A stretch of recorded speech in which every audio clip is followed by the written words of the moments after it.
What's going on, Lions fans? Welcome to the Pride of Detroit YouTube channel. We are back with another Scout the Opponent video. I'm Miko, joined by my guy Morgan Cannon here.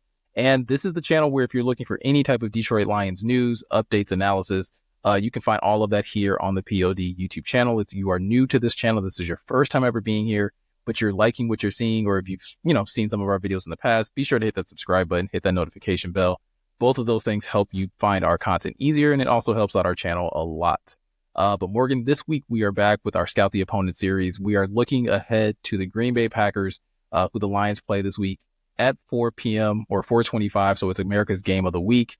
Another primetime game for the Lions, another NFC North matchup, with both teams coming in with very impressive records. The Packers currently sitting at 6-2, the Lions currently sitting at 6-1. Again, still trying to jock for position of who can remain the top team in the NFC North. So this is slated to be a really, really good game, I would say.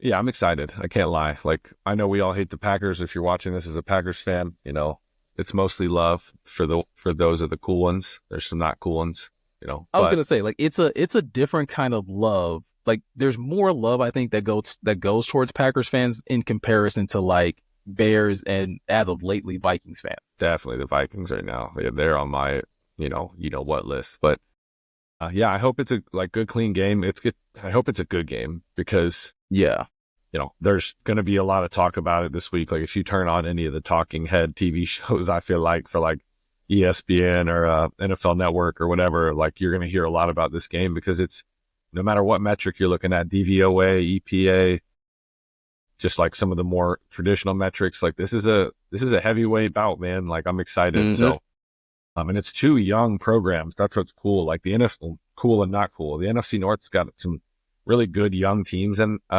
in the division, and we're about to see, in my opinion, the two best ones go at it right now. Yeah, and like you said, two of the best ones you've seen.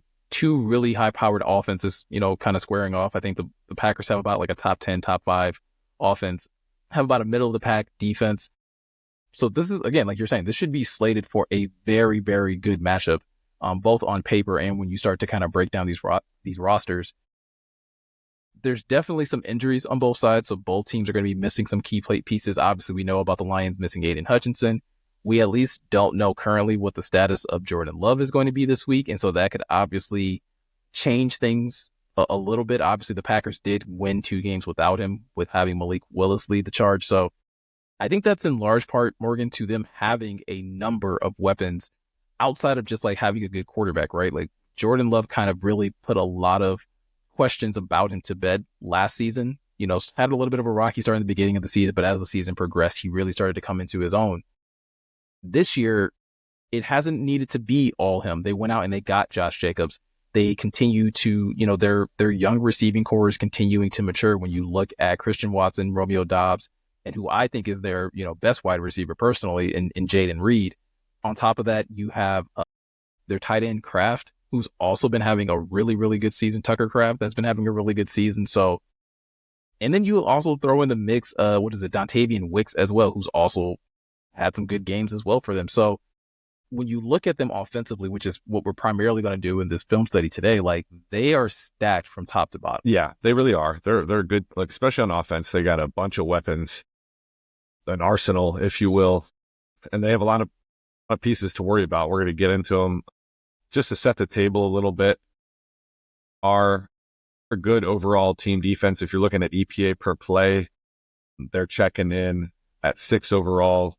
I want to say it was like 7th against the run, and then 6 against the pass. So they're playing some good ball on that side, but we're focusing on the offense today just because, like we talked about, this has a little bit of, in my opinion, the makings of a bit of a shootout, like a back and forth, if you will, just because I think both offenses are going to get theirs.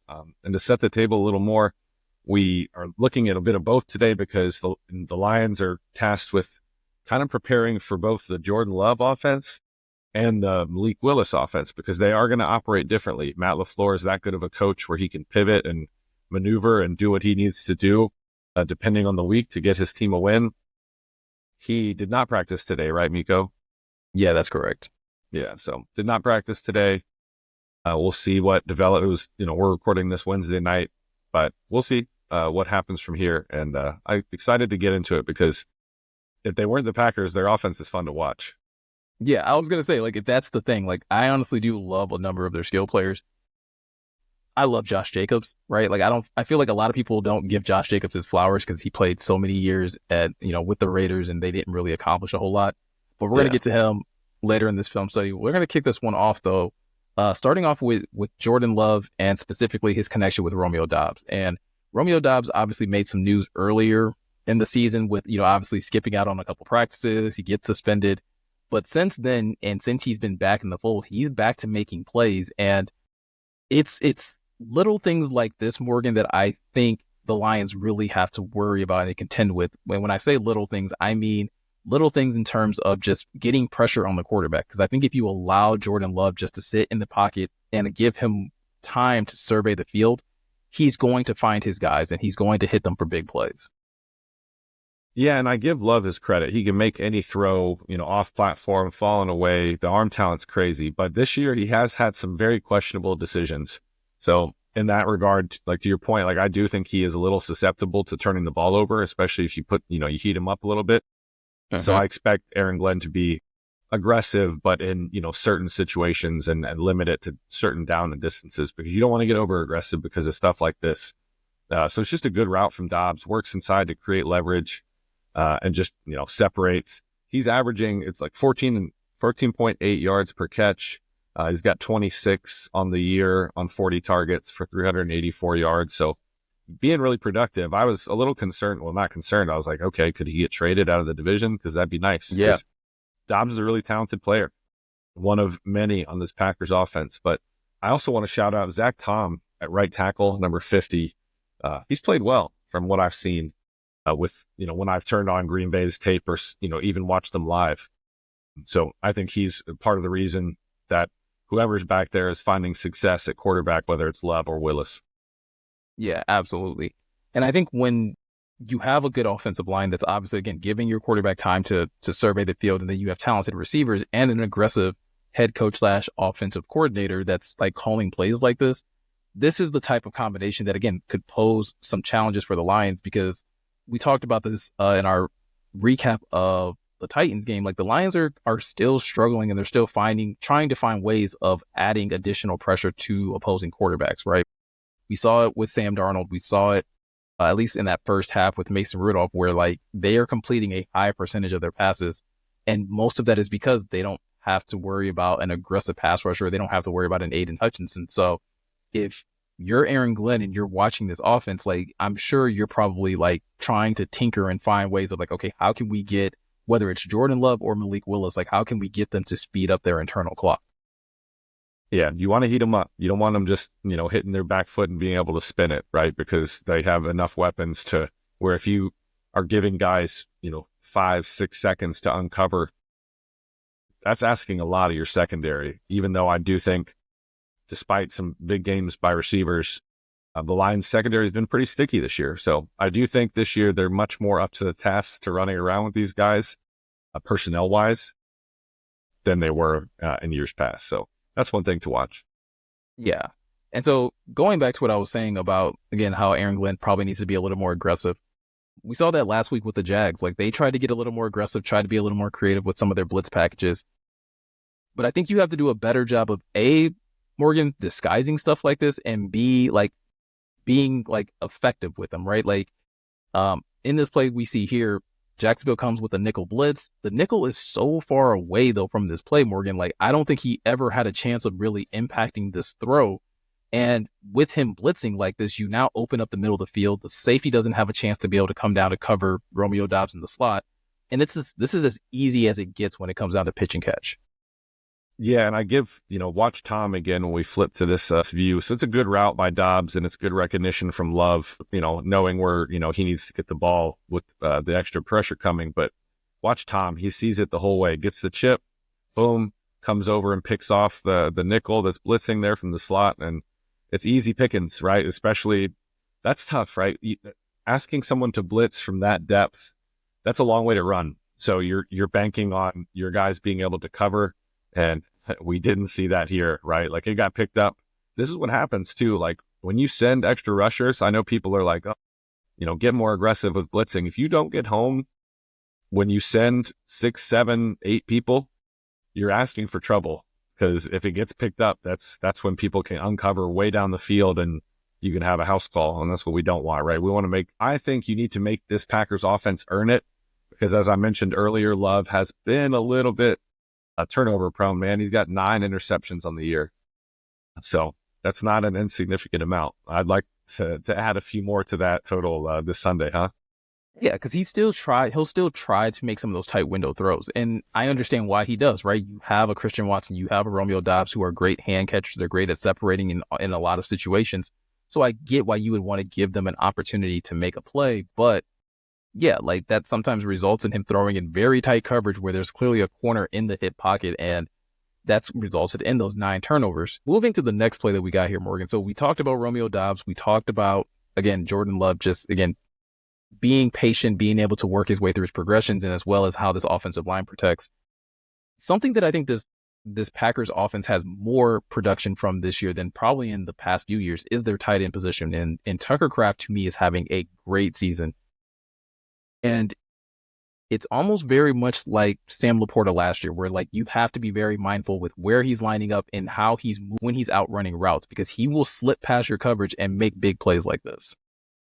Yeah, you got to account for him, right? Like, to LaFleur's credit, being Shanahan disciple, if you will, like these guys know how to utilize tight ends, excuse me. Like, if you have talent and you're in a system like that, they'll make it work for you, right? They're gonna find ways to utilize you. So again, you can see like Love's not moving that well though. Like when you watch him back there, like I don't know if you'll watch it from that angle, but yeah, that I don't know what Jacksonville's one defender was doing. He like drove on, who is that?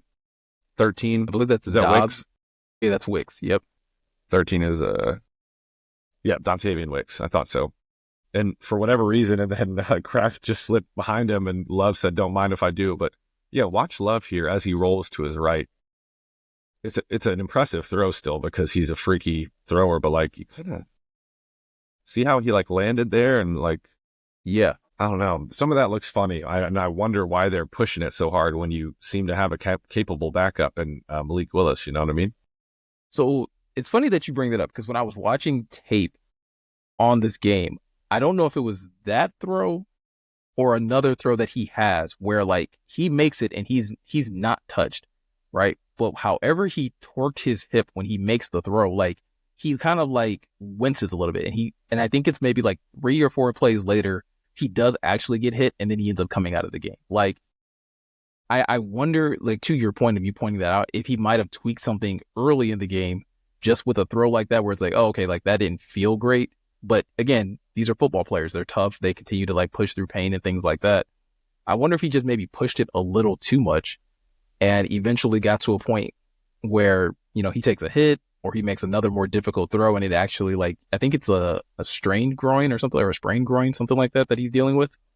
Yeah, and if you remember that hit, and for y'all watching this video, like the hit that he took when like they were showing on Twitter and everything for when he hurt his groin, I was very confused. Like I remember I was in Ford Field and I showed like Sweta and Wilson, like my people I sit with, and I was like, huh, like that doesn't really, I don't know. It's weird. Obviously something going on, with his whole body as a whole, maybe to our points with like looking uncomfortable with some of these throws. So it almost makes it more difficult though, man, like having to prepare just in my football brain, like having to prepare for 2 different styles of play, really. You know what I mean?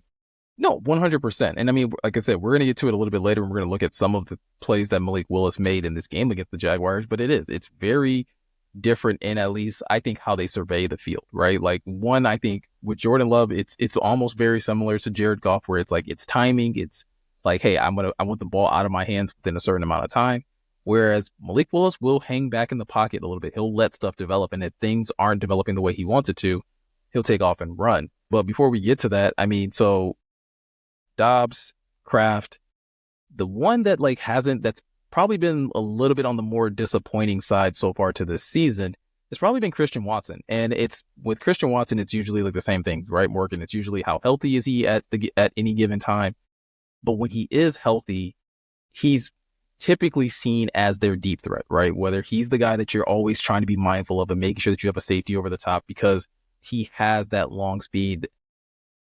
But I think the Packers know that as well. And they know that teams are going to try and take him away on some of these deep routes. And I think they're getting a little bit craftier with, again, how they want to use him. That when they see teams back off of him this far, they're just going to have him run routes underneath this coverage. Yeah, and he's 20 targets on the year, 13 catches for 196 yards and 2 touchdowns. So that's not terrible, but that's definitely a smaller chunk of the target share than you're talking Jayden Reed or Dobbs, right? So, but yeah, I mean, to me, I don't. We were talking about it before, man. I don't like this much cushion, like even though guys can run. So the defender's playing way off, and it just makes an in-breaker like this easy for Watson to decelerate and then and it's not a great throw by Love, but a really good catch by Watson, and he's able to haul it in. So I like the action here though, because you get the puller and you kind of, that's really going to sell on the play fake here. You watch the guard pull and that pulls everybody up 33 and a couple others and makes this throw a little bit easier. So for the Lions, like their backers and everything, that this offense, like a Shanahan type offense, has a lot of eye candy, a lot of movement. You got to be sound. Got to be sound with your eyes. You're going to end up like 33 here. So watch him. He'll jump up because he's reading his keys, and then just makes things a lot easier. Yeah. One thing that, like, again, makes me like, hopeful in this matchup is that, like, Aaron Glenn doesn't usually do stuff like this, right? Like, he likes his corners to be more aggressive. He likes them to be in the face of the receivers, challenging them at the line. So I don't think we'll see a lot of this. I wonder, though, again, when we talk about creating pressure, obviously you would like to be able to blitz Brian Branch more. So that's obviously going to mean that you have to keep him close to the line of scrimmage. Does that mean that you have more safety, like single safety high looks? Do they find other ways of continuing to keep somebody deep? Because I do think when Christian Watson is on the field, like, you need to have 2 deep safeties. Like, you need to have someone else covering the deeper part of the field. Yeah, and the good thing is Aaron Glenn's a firm believer in some split safety looks. Like, the Lions play a lot of too high. But to your point, they're, Terrion Arnold, Carlton Davis, and Meek, whoever's out there, a lot of the time they're going to be close enough to where the receiver can smell their breath, because that's Aaron Glenn played, man. He was an all-pro for a long time. I'm not surprised that this is the way he coaches defense. You know what I'm saying? Like, just as a former player, like, that's just how that man's wired, right? Like, get up in there and challenge him. Like, we ain't giving no free releases, reroute guys, make things difficult. Absolutely. And actually, so watching that play back, and if you, again, for the audience, if you want to like actually rewind that back, watch that play from the end zone angle and watch kind of just like how Jordan Love lands after he delivers that ball. Like, it's a little weird. Just like, he kind of like has a hop to it once he like lets the ball go, and it just doesn't look very like natural. Like, it looks like he might have like tweaked something. And like I said, I think it's a couple plays after that throw where he eventually does get hurt and they end up having to take him out the game. But the passing game is not the only thing that you have to worry about with Green Bay. And that's kind of been like a running theme, whether it's Jordan, like the Jordan Love era, whether it's the Aaron Rodgers era, whether it was the Brett Favre era. Like, they've always had 1 or 2 good running backs that you have to deal with. And this year they swap out Aaron Jones, they get Josh Jacobs. And we talked about it at the top of this video. Like, I think Josh Jacobs doesn't really get the credit he's probably deserved, mainly because he's played with the Raiders for most of his career. But he's showing a lot of people this year in Green Bay that, like, when they need someone to depend on, when they need to like turn the ball over and hand it off to somebody, he's that guy. And he's doing it in a number of different ways for them. Yeah, man. If y'all have been watching football for a while, Josh Jacobs is a tough physical runner, tough to bring down. Like, he's going to run through arm tackles like he did just there. And he's got some speed too. Like, right, he'll take some stuff, stretch things out, and he's a smart runner because he's a veteran. So the Lions, everyone's going to have to come ready to fit this up and not allow things like this to happen, because you play right into their hands if you're allowed, like, much like the Lions, right? The Lions break off chunk runs like it's their job. You know what I mean? Like, all the time. And that's something you don't want this happening to Jags. This is some bad tackling. My goodness. I mean, it's bad tackling. It's a bad contain, right, by the safety at the top. Like, there's a number of things that go wrong here. And then, like, the number of bodies that you just see like flying by, like, it had to have been a bad day in Jacksonville when they broke down this tape. That's like a Nike commercial, bro. Just miss tackle, miss tackle. So really what 5 needs to do there a little more is like surf in between the mesh point of the quarterback and the running back. So you kind of just have to play, and he just gets way up. I don't know, man. This to me, they weren't prepared to face Malik Willis. And Yeah. this is the result. They're like, oh, how do I defend a read option again? I haven't done this since I was at, wherever this guy played college football at, probably the Big Ten. You know what I mean? It's probably been 4 or 5 years since he's had to think about this stuff. So tough to deal with. The thing that's funny too is like, again, trying to giving some kudos to Josh Jacobs. Like you would think in a read option situation, like I'm going to pay attention to Josh Jacobs though, right? Like that's the dude that could like really hurt me. Again, no shade to Malik Willis at all, but like Malik Willis is coming fresh off the sideline.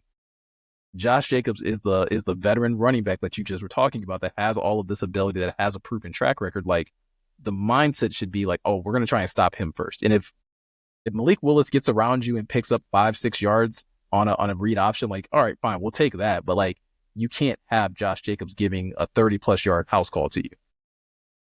Yeah, you're just setting yourself up for failure, man. Like you want to fit things up. He's going to break some because he's inevitably probably going to break a tackle or two, and he'll slip through and probably, pick up some first downs, but you kind of want to limit it to that. And I will say out of a few stretches of play, the Lions have been a pretty good tackling team because you have a lot of really good tacklers. Brian Branch, Alex Anzalone, Kirby's gotten a lot better. Like getting people on, like that one last week against the Titans was probably a house call if it weren't for a really good open tackle from Kirby. I was like, ooh. Yeah, no, I'm right there with you. So, and they've been doing a good job, again, for the most part, containing running backs. And I think Josh Jacobs probably to date is going to be the best one that they've seen.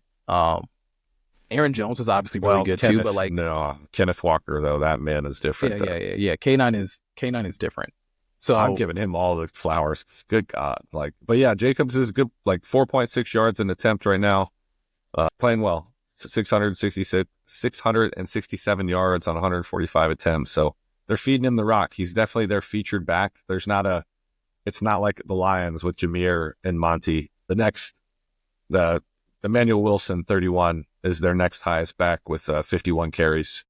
So it's going to be a healthy amount of Josh Jacobs. What's the weather like in Green Bay right now? Do you know for Sunday? I do not. Go ahead if you want to. I know here in Michigan, it's bipolar is what it is. Like it doesn't know what it wants to be. It's like I was sweating my butt off today doing stuff around the house. Sunday, it is calling for rain, so something to monitor. High 55, low 48, 88%. This could be like old school, just like Smash Mouth then. If it's raining, and this would be perfect.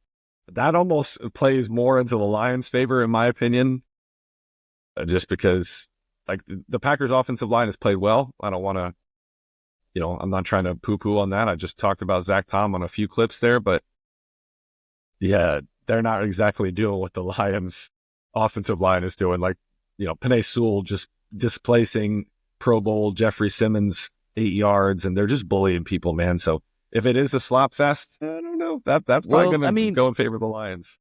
I was going to say, if it is, looking at the Packers' opponents, right? So when they played the Eagles week 1, they gave up 144 rushing yards. They played the Colts the week after that, 140 rushing yards given up.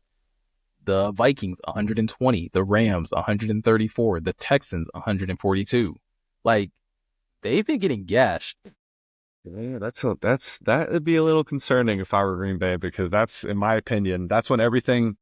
So if you guys never played football when it's raining or anything like that, and I don't mean this to sound preachy, this is just like my perspective and how I think about things, but it slows the game down, right? Like edge rushers, like guys like Rashawn Gary are not going to want a wet, sloppy track because it plays into the advantage of the offensive line more than it does the defensive line, because the defensive line's trying to get off. It's fast twitch. They got to get off right as the ball is snapped, whereas the offensive line knows the snap count. And it slows the game down a bit in that regard. So yeah, it's going to be something to watch. I know the weather could change 10 times by then, so I guess we'll have to see as we get closer to Sunday, right? Yeah, absolutely. Now, Murray, I was going to show another clip of Josh Jacobs, but I think we pretty much summed it up with with that 38-yard run. Like that's essentially what you have to deal with, right? Size, speed, agility, got it like all. veteran back. Yeah, 100%. for sure. Now let's get to the other thing that we've been kind of alluding to, which is the difficulty that the Lions are going to have to deal with in preparing for Malik Willis and Jordan Love. Like, again, without knowing who's going to play, Malik Willis is like probably a more, like, they're both dual threat quarterbacks, but I think if you were to say the words, you would think Malik Willis a little more so than you would Jordan Love. Just because I kind of alluded to this earlier, I think Malik Willis has a quicker trigger on, deciding when he's going to run or not.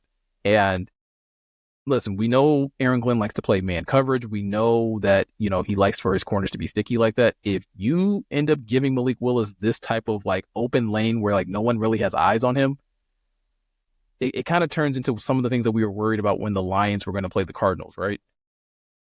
Yeah, and if you watch Jacksonville here, this is just terrible, terrible rush lane integrity, right? So, like, you have the one, is it Trayvon Walker? Yeah.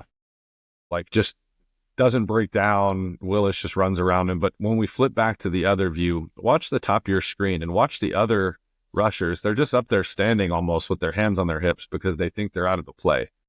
So you can't have this. Rush lane integrity is going to be huge. All those guys are just standing up there.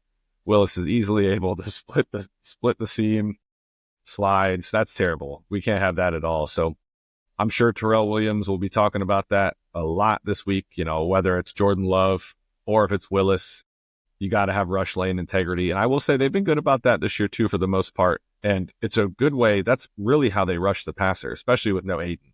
Like they just slowly, squeeze that pocket in on you and try to disrupt passing lanes and not allow you to step up and just make you uncomfortable. So I like that approach, especially when you don't have an S tier rusher anymore for now. Hopefully, maybe we'll get him back in February. But yeah, it's going to be important. No, 100%. And so obviously you have the threat of his legs. And then this is a play that came near the end of the game to pretty much ice it. And again, he's not just all legs, right? Like he still can have that arm talent to be able to make a throw like this. And this is where I think, again, Green Bay is going to be very, very tricky to, defend, is because we talked about all the weapons, but it's also how they utilize all their weapons. They have Jaden Reed here lined up like just outside the left tackle and basically are able to sneak him across the formation and get him wide open for this 50-yard, catch and run. Yeah, and if this looks familiar, Lions fans, this definitely looks like something Ben Johnson would scheme up for Amon-Ra, because they line him in tight like that just off the line of scrimmage quite a bit and ask him to, chip defensive ends, block linebackers, safeties, you name it. Like he does it all. I like this design. So he's going to chip Trayvon Walker, works across the line of scrimmage and pretty quickly gets into that wheel, right? Like that's tough. Like then this is why Matt LaFleur is, widely regarded as one of the better coaches in football and definitely one of the better play callers. The linebacker never had a chance. He ends up falling on his face. Jaden Reed's a dog, man. I can't lie. Like I really like his game. I hope he doesn't have a good day against us, this game or the next game. And then other than that, he can ball out though, because I really do like his game. This is why you can use him in so many different ways. Yeah, 100%. I wanted to pause it right here. Look at number 23 and the defender right next to him on the Jaguars. Both of these dudes pull a 360, right? Like both guys realize after the fact, like, oh, we've turned him loose and no one's running with him. And this is where, like, we've talked about this on so many other like film studies, the importance of communication in a secondary for people to understand what their responsibility is, no matter what the coverage is. Like if it's man, obviously you want to know what man you're supposed to be running with, but even if it's zone, like understanding what you're supposed to be doing when someone is running through your zone, because just because it's zone, sometimes you are supposed to carry a person into the next zone, or you're supposed to run with them when you realize a certain play is developing. And like you mentioned, like this ends up to where Jaden Reed's running across the formation. The linebacker is unable to pick him up, and no one else in the secondary was trailing this to be able to at least pick it up on the backside to at least try to limit, the impact of a play like this. Yeah, like this is just a miscommunication. And this is what happens when you don't communicate and you're not sound on your assignments. Like people are going to run free. So I will say, I think the Lions have been mostly sound. Like there hasn't been a ton of busted coverage, here and there. Yeah. Guys aren't where they're supposed to be. So you're gonna need a sound day against this Green Bay offense, whether it's raining or not. Like LaFleur will have something cooked up. Like he knows this is a big game too. You know what I mean? It's gonna be all hands on deck. I was going to say, everyone's going to have to be on their P's and Q's. Everyone's going to have to, again, know their assignments. If you are switching things, if you are, if Jack or Alex are making changes at the line or whatever the case may be, like everyone has to be able to communicate that both on the back end, at the linebacker level and so forth, just so that, again, you're not allowing players to run free. Because like I said, we didn't talk a lot about Jayden Reed in this film study, but like I do think like he's their ultimate chess piece. And he's the guy. Exactly. He's the guy that I think you like. If we were talking about a player that you really have to worry about containing in the passing game, it's him, right? Because if you start allowing him to hurt you running the ball and lining up in the slot and lining up on the outside, like he can hurt you in so many different ways. Romeo Doubs, I have a good amount of faith in Carlton Davis and Terrion Arnold to be able to, like, whether it's one of them or both of them, in tandem, being able to cover him. Christian Watson, I think the same thing. I think, again, as long as you're able to, give some safety help in certain situations, I think you'll be fine. But Jayden Reed is the guy that to me that you're just like, hey, we can't allow him to just have a Calvin Ridley type start. No doubt. I think he's, like, to your point, the ultimate chess piece. I think he's their most dangerous offensive weapon, maybe their best player on offense, if we're not counting the quarterback when Love's healthy. But I really love his game, and makes me happy that they have a Meek. I'll say that much. And Brian Branch. Yeah. Because I feel like both of those guys match up as well as you can with a dynamic player like Reed, because he's, made no mistake about it, man, he is lightning when he gets that rock in his hands. Like, he's scary. Just like Amon-Ra and Jameer and the guys on Lions offense. Like, Packers got a couple too, for sure. 100%. And again, we talked about, like I said, the duality of preparing for two quarterbacks. I'm not sure, Morgan, which one I want to see more. Like you said, Jordan Love has shown the propensity to be, to have a couple turnovers. Willis hasn't thrown a pick yet, but Malik Willis would also be going into his third start. And he would be going into his third start probably against the hottest team in football right now. I think the Lions are in good shape with either quarterback, right? I think both are going to present challenges, but I think it really shouldn't matter. I mean, it rarely matters to Dan. He always kind of says like they're going to prepare how they're going to prepare. But I feel good, honestly, about either quarterback that they go against. I think one quarterback has shown the ability to like turn the ball over, and the other one is just still a little too green to know exactly what to expect if he's leading the offense. Yeah, that's a good point. Like, that'd probably be the biggest game of Malik Willis's life to date, because I know he, played college football at Liberty. Not throwing shade at Liberty, man, but you know what I mean. Like, this is nationally televised. Everybody's gonna be watching. Like, not everybody. Most people will probably be watching this one. So, yeah, that could be a lot to handle for a guy in only their third career start or whatever it is now. So. Yeah, absolutely. And as for those of you guys watching, make sure that you guys send out like an extra like heartfelt message to Ryan Matthews, because obviously he's going to be a little torn watching this game on Sunday, because true. No one loves Malik Willis. No one loves Malik Willis like Ryan Matthews. But obviously, we know where his allegiance lies. We're not questioning where his allegiance lies. We know that it's it's Honolulu Blue all day, but he's definitely going to have if Malik gets the start, I'm going to be interested to see how his tweets kind of trend throughout that game. That's pretty much going to do it for us, guys, and that's pretty much going to do it for this week's Scouting the Opponent video. Like always, let us know if there's anything that you thought we missed, if there's any other element to the game that you think the Lions really need to worry about or they're going to have to contend with when they go up against Green Bay this week. Let us know that in the comment section below. If you are looking for more Lions content, insight, analysis, or any of those types of things, first and foremost, you can go check out prideofdetroit.com. There are new articles and all types of things being written over there. Like I said, there's updates, there's analysis, there's so many good things that are being put out on the website. So if you're looking for something, if you're trying to get a little more football knowledge on what to expect on Sunday, definitely check out the website. Or you can always hit the subscribe button, hit the notification bell, and keep tuned into what we are doing over here on YouTube with all the content that we're putting out here. But with all that said, I'm Miko, he's Morgan. Thank you guys for taking the time to watch, and we'll catch you guys in the next one.